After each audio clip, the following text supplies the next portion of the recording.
fishing right there, and you can surf or kneeboard on the flow rider. And on most Oasis class ships, you will find two flow riders opposite of each other, and that is the case here on Symphony of the Seas. In fact, this one is actually operating right now, so you can see the water going right there over here on the starboard side, and someone actually doing the stand-up surfing right now. And in between the two flow riders, we will find the appropriately named wipeout bar. Just behind the wipeout bar, we will find the entrance to the Ultimate Abyss slide. Remember, this is the one we said came out at the boardwalk there, the dry slide. So you do have to be at least 44 inches to do the Ultimate Abyss slide, and you cannot exceed 330 pounds.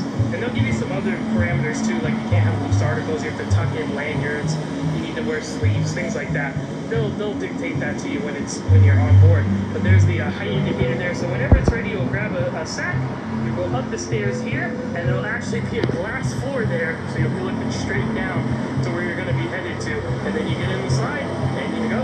Lots of fun. And just behind the Ultimate Abyss, we can look out when you're sailing. This is a great spot to take in the lake view, or also look straight down and get the bird's eye view of the aqua theater.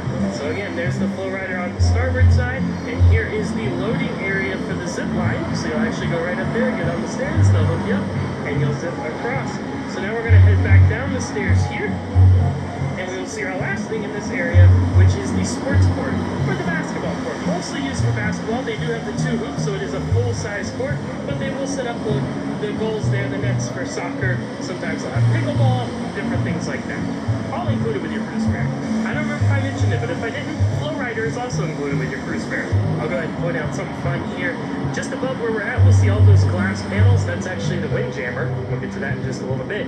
Up above that, though, those are the Crown Loft suite rooms. So we've actually stayed in one of those on Oasis of the Seas. They're 2 decks high, and they're really fun and amazing. But see that colorful one there?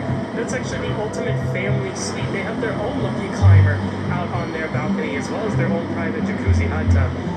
If you're interested in booking that, please feel free to reach out. No, we'll be happy to help with any kind of stateroom, of course. Now back over on the port side, heading forward, so right where I am now is opposite of where our local fresh is that we saw on the starboard side. Just want to point out a couple things over here. The first being is that there's an additional soft surf location here, and the second being the Paddy Dive Center. They'll usually sell merchandise here like snorkels and masks and things like that, but you can also typically sign up for classes and get Csupo certified via the pools on board, which is a really interesting offering. I noticed